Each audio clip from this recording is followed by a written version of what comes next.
ঐক্য। আমার দিকে তাকান, আল্লাহর ওয়াস্তে মুখ দিয়ে একটা আওয়াজ উচ্চারণ করবেন, আল্লাহর ওয়াস্তে। চলে যেতে চাইলে চলে যান। আল্লাহর ওয়াস্তে শব্দটা যদি কারো কানে যায়, আল্লাহর নামের ওসিলায় আল্লাহর ওয়াস্তে মুখ দিয়ে আওয়াজ করবেন। আমার দিকে তাকান, আল্লাহর ওয়াস্তে, আল্লাহর ওয়াস্তে। যদি পরিস্থিতি কখনো এমনও হয় শিরকের আড্ডাখানা, আপনি ঐক্য প্রতিষ্ঠার জন্য, ঐক্য রক্ষার জন্য শুধু তাওহীদের দাওয়াত দিবেন, এখানে আক্রমণ করবেন না। এটা কোরআনের নীতি। কথা বুঝতে পেরেছেন?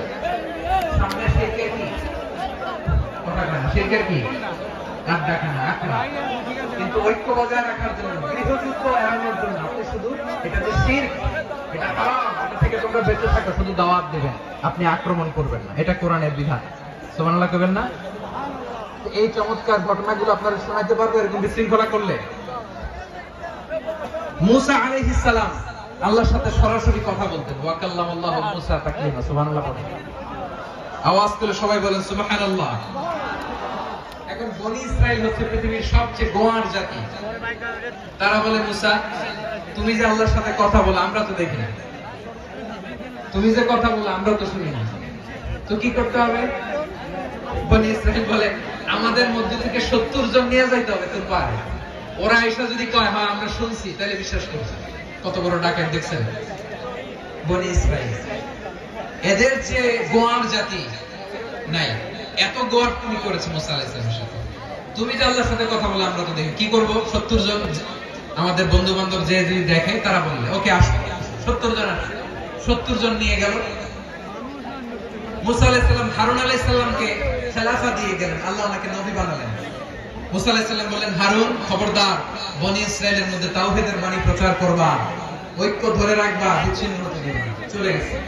এইদিকে বনি ইসরাইলের এক দুষ্ট লোক ছিল, নাম সামিরী। কি নাম? সামিরী। সে সবাই বলে তোমাদের স্বর্ণগুলো পাওয়া, স্বর্ণগুলো ফেললো। বনি ইসরাইলের স্বর্ণগুলোকে গলিয়ে সে একটা গরুর বাচ্চা বানালো, গোবৎস। কিসের বাচ্চা? দেখেন গরুর পূজা কিভাবে শুরু হয় পৃথিবীতে প্রথম, গোবৎস পূজা, গরুর বাচ্চার পূজা কিভাবে।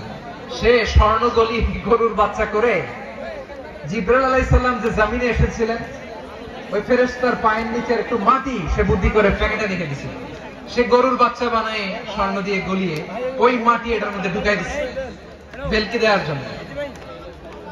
স্বর্ণ দিয়ে বানানো গোবৎস গরুর বাচ্চার গায়ে যখন সেই মাটি ছুড়ে দেওয়া হলো, এখন বাছুরের ভেতর থেকে ভ্যাঁ ভ্যাঁ আওয়াজ আসতেছে। কি আসতেছে?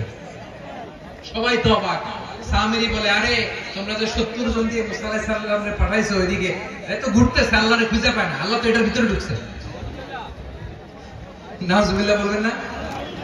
তোমরা যে 70 জন দিয়ে পাঠাইলা, 70 জন নিয়ে মুসা আলাইহিস সালাম খালি ঘুরতেছে, আল্লাহরে পায় না। পাবে কেমনে? আল্লাহ তো নাউজুবিল্লাহ এটার ভিতরে। সিজদা দাও। এই সিজদা দিয়ে আল্লাহর নবী হারুন আলাইহিস সালাম বলেন, খবরদার, এটা সুস্পষ্ট শিরক। আল্লাহ সব গুনাহ মাফ করে, শিরকের গুনাহ মাফ করে না। খবরদার, তোমরা থামো। কে শোনে কার কথা? এই যে যেমন এখন আমরা, আপনারা আমার কথা শুনতেছেন না? শুনতেছেন? হারুন আলাইহিস সালাম বলেন, খবরদার, এই শিরকি কাজে তোমরা সংযুক্ত হয়ো না। তোমাদেরকে কি মনে নাই আমার ভাই মুসা আলাইহিস সালাম কি বলছে? আল্লাহ শিরক মাফ করে না। খবরদার, শিরক করো না, আল্লাহরে ভয় করো। হারুন আলাইহিস সালাম তাদেরকে বুঝালেন, শিরক করো না, আল্লাহরে ভয় করো। শুধু এতটুকু তিনি বুঝালেন, দাওয়াতি কাজ পালন করলেন, কিন্তু প্রতিরোধ করেন নাই, সশস্ত্র সংগ্রামে লিপ্ত হন নাই, বাধা দেন নাই। কারণ গৃহযুদ্ধ বেঁধে যেতে পারে। উনি ভাবলেন, আমি যদি আমার বাহিনী নিয়ে দাওয়াত দেওয়ার সাথে সাথে প্রতিরোধ করি, আক্রমণ করি, ওরাও আমারে আক্রমণ করবে, ব্লাডশিট হবে, রক্তপাত। এমন অবস্থা হবে বনি ইসরাইলের মধ্যে, যেটা হয়তো আমার ভাই মুসাও কন্ট্রোল করতে পারবে না। সুবহানাল্লাহ কইবেন না? এক একজন নবীকে আল্লাহ তাআলা কি ইন্টেলেক্ট দিয়ে পাঠিয়েছেন। তিনি ভাবলেন, আমি দাওয়াতি কাজটাই করি, এটা যে হারাম এটা থেকে শুধু বারণ করি, কিন্তু প্রতিরোধ না করি। আমি যদি ঐক্য ধরে রাখতে পারি, বাকিটা আমার ভাই সামনে নেবে। হারুন আলাইহিস সালাম প্রতিরোধ করলেন না। বনি ইসরাইলের মধ্যে গৃহযুদ্ধ বেঁধে যাওয়ার আশঙ্কায় প্রতিরোধ করলেন না, আক্রমণ করলেন না, শুধু দাওয়াত দিলেন। ইন দা মিন টাইম মুসা আলাইহিস সালাম আল্লাহর সাথে কথা বলে যখন ফিরে আসলেন, দেখলেন বনি ইসরাইলের অধিকাংশ লোক মুশরিক হয়ে গেছে। মুশরিক হয়ে গেছে। মুসা আলাইহিস সালাম রেগে গেলেন। রেগে প্রথমে বনি ইসরাইলদেরকে অ্যাটাক না করে ভাইয়ের দাড়ি ধরলেন। হারুন আলাইহিস সালামের দাড়ি আর চুল মেজাজি নবী ছিলেন। হারুন, তুমি কি করলা? তোমার কি দায়িত্ব দিয়ে গেলাম? তুমি কি করলা? তুমি থাকতে বনি ইসরাইল কেমন করে শিরকের কাজে নিমজ্জিত হয়ে যায়? সাইয়েদনা হারুন আলাইহিস সালাম বললেন, ইন্নী, কোরআন সাক্ষী, কোরআন থেকে কোট করছে, ইন্নী খাশিতু আন তাকুলা ফাররাকতা বাইনা বানি ইসরাঈলা ওয়া লাম তারকুব কওলি। ও আমার ভাই, আমার দাড়ি ধরবেন না, আমার মারবেন না। আমি ভয় করেছি, আমি ভয় পেয়েছি, না জানি আপনি বলেন তুমি কেন খাশিতু আন তাকুলা ফাররাকতা বাইনা বানি ইসরাঈল, আপনি এসে আমার যদি বলেন তুমি কেন ঐক্য ধরে রাখলে না, কেন মারামারি হলো, কেন রক্তপাত হলো, তোমার এই দায়িত্ব আমি দিয়ে দিয়েছিলাম, আমার কথার দিকে কি তুমি ভ্রুক্ষেপ করো নাই? আমি যে বলছি তাওহীদের বাণী প্রচার করবা আর ঐক্য ধরে রাখবা, আমার কথা কি শোনো নাই? আপনি আমারে ধমকাবেন, এই জন্য আমি প্রতিরোধ করি নাই, আক্রমণ করি নাই, গৃহযুদ্ধ আটকানোর জন্য, কিন্তু আমি দাওয়াত দিয়েছি। সুবহানাল্লাহ। ঐক্য ধরে রেখেছেন। মুসা আলাইহিস সালাম মুহূর্তেই সামিরীকে আক্রমণ করলেন, অ্যাটাক করলেন, শাস্তি দিলেন। মুহূর্তেই গোবৎস গরুর বাছুরকে ভেঙে চুড়ে মেসাকার করে সাগরের মধ্যে ভাসিয়ে দিলেন। পুরো বনি ইসরায়েলকে আবার তাওহীদের উপর প্রতিষ্ঠিত করলেন। সুবহানাল্লাহ। এই ঘটনা থেকে শিক্ষা কি? শিক্ষা হচ্ছে আপনি শিরকের আড্ডাখানা দেখলেও বৃহৎ স্বার্থে তাওহীদের দাওয়াত দিবেন, প্রয়োজনে আপনি ঐক্য নষ্ট করবেন না। সুবহানাল্লাহ পড়বেন না? তাহলে ঐক্যের গুরুত্ব বেশি না কম? বলেন, আওয়াজ করে বলেন। ওয়াতাসিমু বিহাবলিল্লাহি জামিআ, আল্লাহর রশিকে আঁকড়ে ধরো। ওয়ালা তাফাররাকু, তোমরা বিচ্ছিন্ন হয়ো না। পেকুয়ার ভাইরা আওয়াজ করে বলেন তো, আদেশটা কার? এখন বলেন, আমাদের ঐক্যবদ্ধ জীবনের দরকার আছে না নাই? এই যে ডক্টর মোহাম্মদ ইউনূস আমাদের লিডার, উনি যে আমাদেরকে জাতীয় ঐক্যের আহ্বান জানিয়েছে, ওনার আহ্বানে আমাদের সাড়া দেওয়ার দরকার আছে না নাই? রাজনীতিবিদদের যে ডাকছে, খুশি লাগে নাই আপনার? আলেমদের ডাকছে, খুশি লাগে নাই? আলহামদুলিল্লাহ বলবেন না? আলহামদুলিল্লাহ। সবাইকে ডেকেছে, ঐক্যবদ্ধ করেছে। আমরা ঐক্যবদ্ধ থাকতে চাই, আমরা ঐক্যবদ্ধ জীবন চাই, আমরা আর কাদা ছড়াছড়ি করতে চাই না। রাজি আছেন সবাই? এখন আমরা যদি ঐক্য নষ্ট করি, আমাদের কি কি সমস্যা, কি ক্ষতি, কি কুফল? অনৈক্যের কুফল কি? কয়েকটা কুফলের কথা বলে শেষ করব। প্রিয় ভাইরা, what are the drawbacks and these advantages of division, social and political division in the society, disunity? আমরা যদি বিচ্ছিন্ন হই, একে অপরের যদি মারামারি করি, একজন যদি আরেকজনের কাফের ফতোয়া দেয়, আমাদের কি ক্ষতি? শুনবেন? কথা কয় না, শুনবেন? এক নাম্বার ক্ষতি হচ্ছে, আমরা যদি বিচ্ছিন্ন হই, আমাদের শক্তি কমে যাবে, আমাদের পাওয়ার আমরা হারাবো। আমাদের কি হারাবো? পাওয়ার। মনে রাখবেন, যখন আমি একা থাকি তখন আমি ব্যক্তি, যখন আমরা সবাই মিলি তখন আমরা শক্তি। এই শক্তি নিয়ে আমাদের সামনে এগিয়ে যাওয়ার দরকার আছে না নাই? তাহলে আমরা যদি বিরোধে, নিজেরা নিজেরা বিরোধে লিপ্ত হই, আমাদের ক্ষমতা, পাওয়ার ছুটে যাবে। আমরা এই পাওয়ার হারাতে চাই না, ঠিক কিনা বলেন? রব্বুল আলামিন ঠিক তাই বললেন। রব্বুল আলামিন বললেন, খবরদার, ওয়াতিউল্লাহ ওয়া রাসূলাহু ওয়া লা তানাযাউ ফাতাফশালু ওয়া তাযহাবা রিহুকুম ওয়াসবিরু ইন্নাল্লাহা মা'আস সাবিরিন।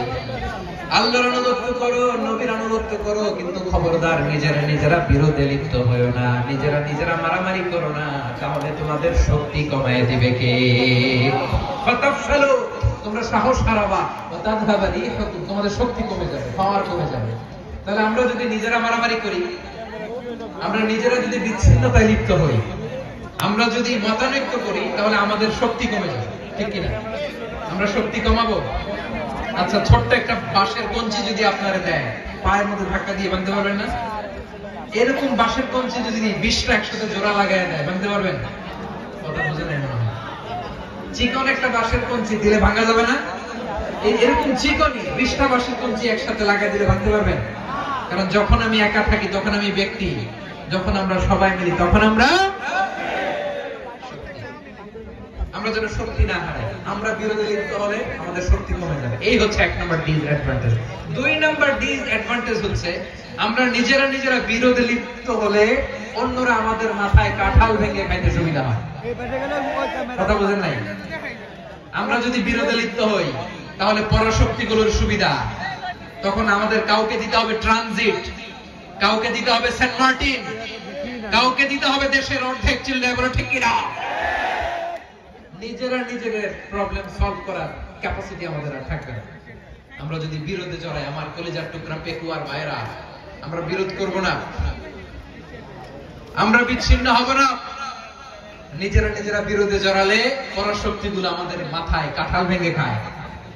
তখন ভারতের পিছনে দৌড়াতে, আমেরিকার পিছনে দৌড়াতে আমাদের জুতার তলা ক্ষয় হইয়া যাইবে। নিজেদের প্রবলেম সলভ করা যাবে না।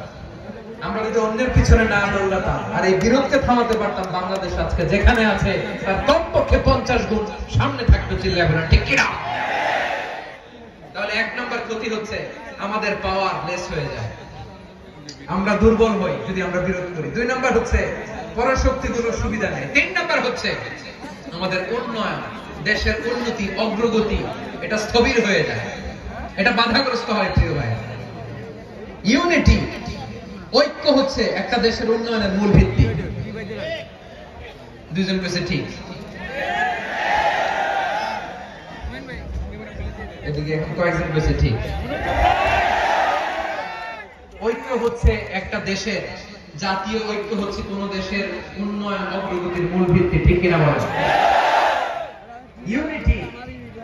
ইউনিটি অফ এ কান্ট্রি, এটা হচ্ছে একটা সাস্টেইনেবল ডেভেলপমেন্ট, সোশ্যাল স্ট্যাবিলিটির জন্য এটা অনেক গুরুত্বপূর্ণ। এজন্য বিরোধের কোনো স্থান আমরা দিব না, আমরা ঐক্যবদ্ধ থাকবো ইনশাআল্লাহ বলেন। ইনশাআল্লাহ। আর কখনো কাউরে কাফের বলে গালি দিবেন, তুই জাহান্নামী বলবেন, ঝগড়া লাগলে লাগাই দিবেন, তাহলে কি করবেন? মিলাই দিব। আওয়াজ করে বলেন কি করব?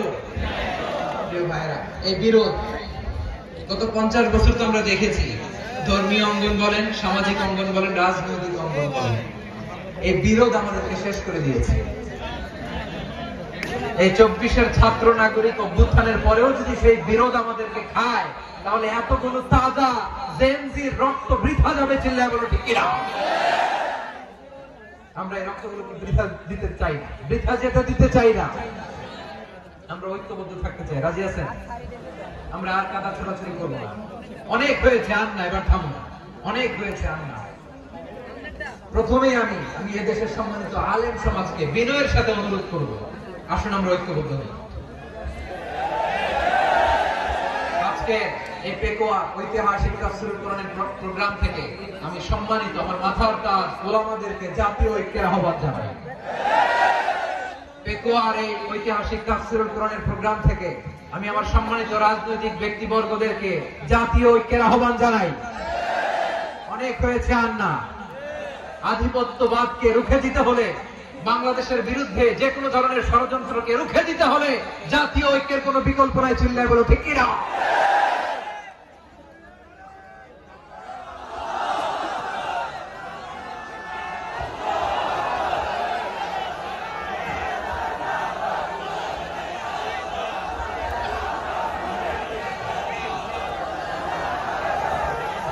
আমার প্রিয় ভাইরা, আমার ভাইরা,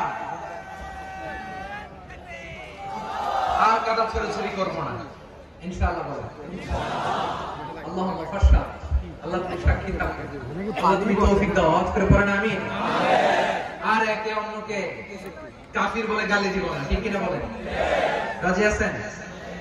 ধ্বংস করে দিয়েছে আমরা আমাদেরকে। আপনারা হালাকু খানের নাম শুনেছেন? মঙ্গল অধিপতি হালাকু খান বাগদাদের আমাদের বিশাল দারুল হিকমা লাইব্রেরিকে ধ্বংস করেছে। 10 লক্ষ মুসলমানদেরকে কচুকাটা করে গণহত্যা করেছে। জানেন, আমাদের সভ্যতা সূতিকাগারের কেন্দ্রবিন্দু ছিল বাগদাদ।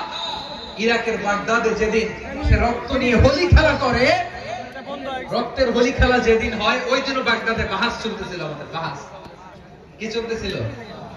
আপনাদের এলাকায় বাহাস আছে? এই প্রচলিত বাংলাদেশের যে বাহাস, এটার সাথে ইসলামের কোনো সম্পর্ক আছে? এই পর্যন্ত বাহাসের পরে পরাজয় বরণ করতে কোনো দল আপনারা পাইছেন? আমি পাইনি। প্রত্যেক দলই বাহাসের পরে সংবাদ সম্মেলন করে বলে আমরা জয়লাভ করিয়াছি, ওনারা পালাইয়া চলিয়া গিয়েছে। আছে না নাই? কারণ সত্য জানার জন্য, সত্য মানার জন্য আসে না, তো নিজের জ্ঞান জাহির করার জন্য বাহাস করে। বিপক্ষ দলের আলেমকে ছোট করার জন্য বাহাস করে। এই বাহাসের স্থান ইসলামে নাই। চিল্লায় বলো ঠিক কিনা? এই সমস্ত বাহাসের দিন শেষ। ঐক্যবদ্ধ হওয়ার বাংলাদেশ। প্রিয় ভাইরা, হালাকু খান সে দারুণ দেখলো লাইব্রেরি জ্বালিয়ে পুড়িয়ে এই সব দামি দামি বইগুলো, আমাদের দামি দামি ঐতিহাসিক তুরাসি ক্লাসিক বইগুলোকে দজলা নদীতে ফেলেছে। পুরো দজলা নদী কালো হয়ে গিয়েছে। 10 লক্ষ মুসলমানকে গণহত্যা চালিয়ে এই রক্তের বন্যা যখন দজলা নদীর পানিতে মিশে গিয়েছে, দজলা নদীর পানি লাল হয়ে গিয়েছে।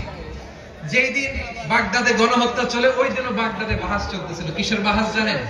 মেসওয়াক, ডান মারি থেকে করা সুন্নাহ, এটা আমরা জানি। এখন কি উপরের মারি না নিচের মারি? বাহাসের বিষয়। এই বাহাস করবেন আপনারা? বিশ্ব যখন এগিয়ে চলেছে, আমরা তখন বসে বিবি তালাকের ফতোয়া খুঁজেছি কোরআন হাদিস টসে। তালাক ইসলামের অনেক গুরুত্বপূর্ণ অনুষঙ্গ। তালাক কোরআনের একটা সূরা। কিভাবে তালাক হবে না হবে আমাদের ফুকাহায়ে ইকরাম, আমাদের আকাবিররা সব বলে গিয়েছে, সব জানা। আপনি হয় এটা মানবেন নয় ওইটা। ওইটা নিয়ে বাহাসের দরকার নাই। ওইটা নিয়ে মারামারির স্থান ইসলামে নাই। আওয়াজ করে বলেন ঠিক কিনা? এখন পেকুয়ার ভাইরা, শেষ কথা বলি, আওয়াজ করে বলেন আমরা ঐক্যবদ্ধ হতে চাই কি চাই না? চান? এই যে আমি বিনয়ের সাথে আলেম সমাজকে জাতীয় ঐক্যের আহ্বান জানালাম, এটার সাথে আপনারা সংহতি প্রকাশ করেছেন? বিনয়ের সাথে আজকের এই পেকুয়ার ময়দান থেকে আমাদের রাজনৈতিক নেতৃবৃন্দদেরকে জাতীয় ঐক্যের আহ্বান জানাই, আপনারা সংহতি প্রকাশ করেছেন? এখন এটার রোডম্যাপ কি? কিভাবে আমরা ঐক্য প্রক্রিয়াতে এগিয়ে যাব? শেষ কথা বলি, একেবারে সহজ। আমাদের ওলামা মাশায়েখদেরকে, আমার মাথার তাজ, তাদেরকে আমরা বলি, এই যে আমরা ঐক্যবদ্ধ হই নাই, আমরা কি বড় কিছু অর্জন করে ফেলছি? বলেন, আমরা কি খুব সম্মানের জায়গায় আছি? স্ট্রেংথের জায়গায় আছি? তো কিছুই তো নাই। আপনি ঐক্যবদ্ধ হইলে সমস্যা কোথায়? এমন তো না ঐক্যবদ্ধ না হওয়ার কারণে এতদিন আপনার অনেক কিছু ছিল, ঐক্যবদ্ধ হলে আপনি হারাবেন, এমন তো না। তো কিছুই যেহেতু আপনার নাই, আমার নাই, ঐক্যবদ্ধ হলে আমরা সমস্যা কোথায়? ঐক্যবদ্ধ হয়েই দেখি না, ঠিক কিনা? ঐক্যবদ্ধ হওয়ার দুইটা ওয়ে। রাজনৈতিক ঐক্য কিভাবে হবে? রাজনৈতিক সম্মানিত নেতারা ঠিক করবেন। আলেমরা কিভাবে ঐক্যবদ্ধ হবেন? শেষ কথা বলে শেষ করছি, খুব গুরুত্বপূর্ণ। This is the punching line. এদিকে তাকান। ঐক্য হবে দুইটা পদ্ধতি। একটা হচ্ছে কমন গ্রাউন্ড নিয়ে, বেসড অন কমন গ্রাউন্ড।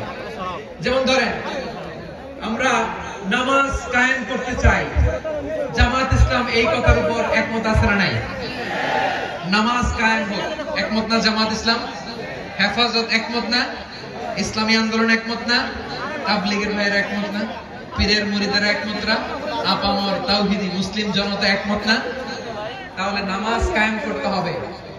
নামাজ কায়েম করতে হবে, এই কমন গ্রাউন্ডে আমরা সবাই একমত, ঠিক কিনা?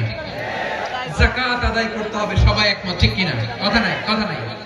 যাকাত আদায় করতে হবে, সবাই একমত, ঠিক কিনা? নারীদের পর্দা করতে হবে, শালীন পোশাক পরতে হবে, একমত সবাই, ঠিক কিনা? বৈষম্য বিরোধী বাংলাদেশ চাই, সবাই একমত, ঠিক কিনা? Meritocracy, meritocracy. আর কোন মামা চাচার ফোনে পদ দিলে হবে না, মেধার ভিত্তিতে সবগুলো পদ ঠিক করতে হবে, চিল্লায় বলো ঠিক কিনা? আমরা একমত না? স্বাধীনতা সার্বভৌমত্বের প্রশ্নে আমরা সবাই একমত, ঠিক কিনা? আমার নবীরে গালি দিলে রাষ্ট্রীয়ভাবে সর্বোচ্চ শাস্তি তার নিশ্চিত করতে হবে, ঠিক কিনা? এরকম 10টা কমন গ্রাউন্ড আমাদেরকে, 1 2 3 4 5 10, এই 10টা কমন গ্রাউন্ডে আমরা সবাই এক। এই ইউটিউবার, এই যে ইউটিউবার, এই এদিকে তাকাও। 10টা কমন গ্রাউন্ডে আমরা সবাই এক। এই 10টা কমন গ্রাউন্ডকে সামনে রেখে বিশাল জনসমাবেশ করেন সোহরাওয়ার্দীর ময়দানে, সবাই আসেন। জামাত ইসলাম, হেফাজতে ইসলাম, ইসলামী আন্দোলন, পীরের মুরিদ, তাবলীগ, খেলাফত মজলিস, সবাই একসাথে হয়। তাহলে সবাই জানবে যে এই 10টা বিষয়ে আমরা একমত। বলেন, এই ঐক্যতে আপনার দরবার যাবে? দরবার নষ্ট হবে? আপনার দল নষ্ট হবে? আপনার আকীদা নষ্ট হবে? না। আমার মাথার তাজ সম্মানিত উলামায়ে কেরাম, এই 10টা কমন গ্রাউন্ডে যদি এক হন, আপনার আকীদা নষ্ট হবে? আপনার আকীদা আপনার, আমার আকীদা আমার। আপনার দল আপনার, আমার দল আমার, আপনার পলিসি আপনার, আমার পলিসি আমার, কারো কিছু নষ্ট হবে না। কিন্তু যে বিষয়ে আমরা সবাই একমত, এরকম 10টা মৌলিক পয়েন্টে আমরা একমত হতে চাই কি চাই না? একমত।